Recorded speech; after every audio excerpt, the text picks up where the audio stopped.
Teofimo Lopez, Kambosas fight last Saturday. I think all you need to know about that fight is 17 jabs in the first round Teo threw against Kambosas, opposed to 42 jabs the first round with Lomachenko. So one opponent was respected, the other one wasn't. We're just going to blast him out the first round. I've had amateurs with 2 or 3 fights come out in the first round like that, the way Teo did. The corner was terrible. I guess it's a reputable cut man, but man, I didn't know. I couldn't figure out what the cut man was doing. That was ridiculous. I've always had a good cut man, 44 pro fights that I've cornered. Had Bear Bradley, been doing it for I think like 50 years, and cut man for Joe Hip in a lot of his fights. But man, and I don't think Teo's gonna get rid of the dad. I can't see that, but that was the worst. As you all know, I'm not going to go into all that.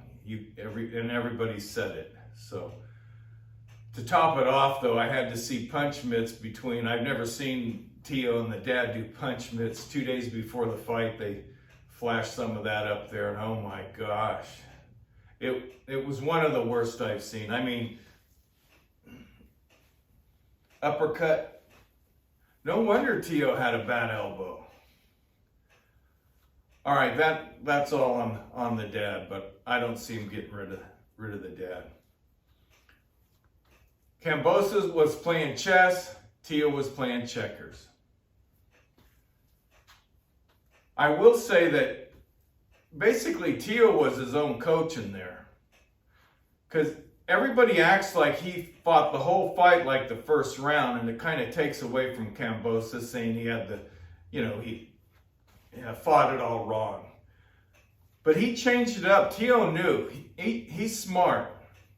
So he was his own coach in that fight because there was no help from the corner. But he came out jabbing in that second round. He was jabbing to the body. He was trying to set things up. Later in the fight, he was jabbing to the chest. His dad did say that. And before we get going, the kid will never fight at 135 again, because after the fight in the 12th round, when the camera came behind Teo and just showed his back, I said, okay, I got to get a good look at him now. And he looked dry. And I've had a fighter one time that happened too. But yeah, so you're never going to see 135 again with Teo. If I was Teo's coach, I would tweak a few things, change a few things. So I'm going to get into that. So this is going to be a little different from what you heard, how badly Teo did or whatever. So I'm going to point out some stuff maybe you guys didn't notice. So that's what this one's about, this video. First, we'll get Kambosas out of the way. Later on, he started doing this, and he was slipping rights, doing like stepping out, kind of like that's how Ali used to do a lot of them. But when it got heated late, he started doing this a little too much. And you're right in line for the right hand. I always try to tell my guys, when you throw a right hand, come straight out, because everybody seems to, and then if you're fronted up more, it curves off even more. But anyway, so yeah, that's what I would, Kambosas needs to correct that. Now I do have my guys on a right hand.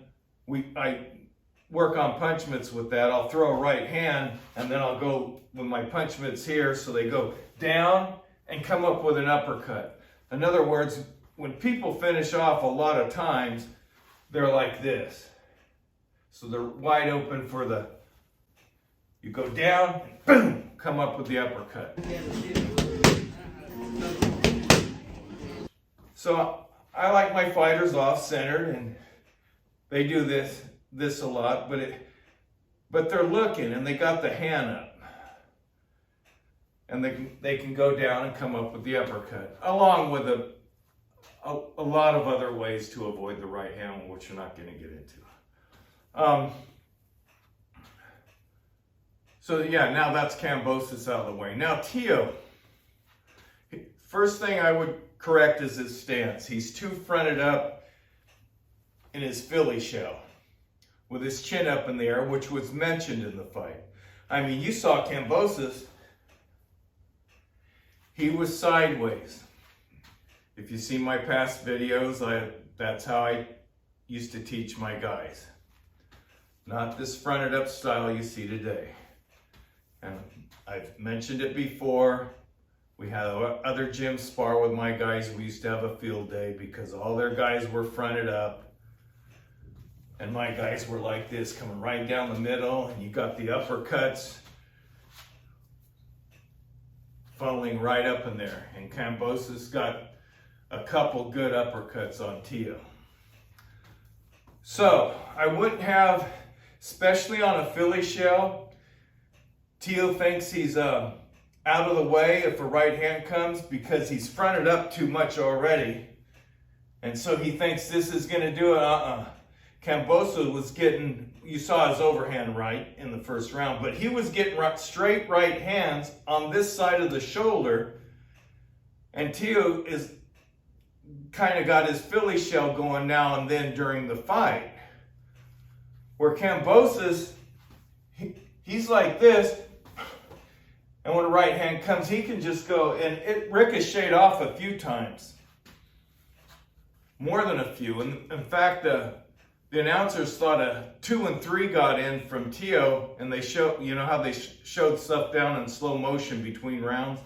No, Kambosas, it ricocheted off, and then Teo came back with a left hook like he should, but Kambosas was there like he should. Expect a left hook after that.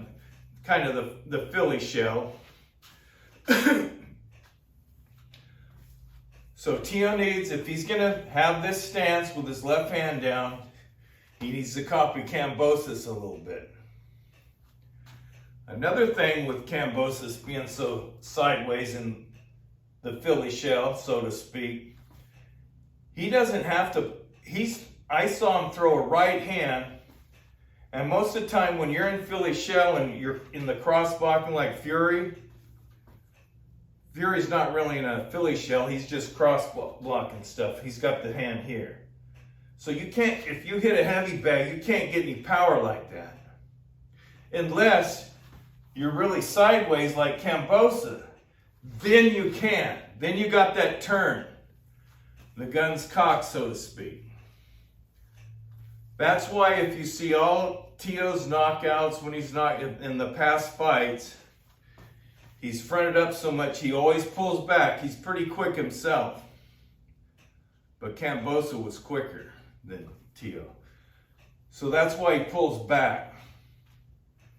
He's got to get a little power because he's too fronted up like that.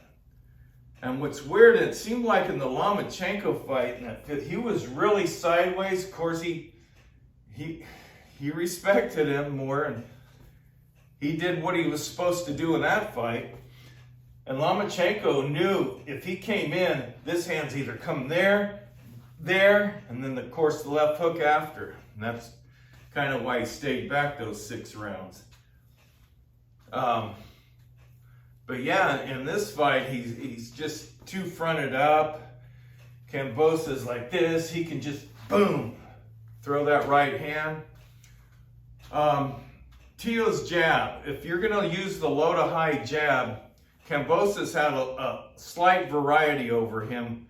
These are slight things in a fight, but with the sweet science, it makes a big deal. So if you guys are, I don't know what you know, those are little nitpicking, whatever. So you got Teo. That's his low to high, and then sometimes he would dip to get power on his legs. A lot of times when he threw that jab, so he'd be, and then he'd bring it up, and boom, he's dipping to get power from the legs into the jab. Everything doesn't have to be about power, I would tell Teo if I was training him. So in other words, Kambosos could do that jab too, get a little power, maybe pull it up. But he used this a lot, and this one always got in. Teo didn't see it coming at all. So I say, I have a video, 6 different jabs. If you're gonna use the low to high jab, start it right here like Kambosos was. And it flicks, it's fast. So boom, boom. And the trajectory of it, it kind of comes up right under the chin and it will knock your head up for the right hand. So I disagreed with them during the fight. He needs to start, Teo needs to start using his power jab to set up the right hand. I'd rather have him flick that like that instead of, or that's slow motion. That's kind of slow motion. But that's way quicker, the low to high. You're not telegraphing the guy, bring it up, and then boom. It just, boom. So, like I said, this is slight stuff I would fine tune with Teo if I was his trainer. It means a lot, as you saw Kambosos. Now Kambosos getting sideways, he could throw that, he could pull back and throw the left hook, pull back, step out, let the right hand go by or whatever, check hook type of. But he would want a little power on it. So when he wanted that, he had a pretty good feint move, I gotta admit. So he's sideways like he is. Can't get a left hook real powerful. You got to cock the gun, right? Not on all of them, but the real power. Why do you think Joe Frazier was coming in like this, So Teo would, Kambosos would do this and Teo fell for it. Boom, boom. And he would have that left hand. I thought he was hooking off it and then come through. I thought at first he's so damn fast, I didn't even catch that he'd pull his left hand way back here for the left hook, but it was fine the way he set it up. First, he did a few hooks off a jab, which a hook off a jab, as you know, is real quick. But no, Kambosos was, and he would stop it. Teo thought the right hand was coming. There was one, and he had his left hook here. Boom. So he'd go.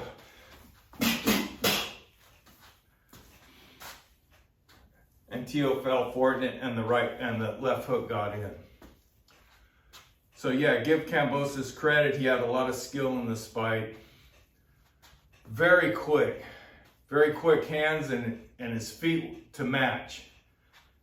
Let me see, I think I've hit on everything. Do I want to put some punch mitts up with the dad? Oh my gosh, you just wonder.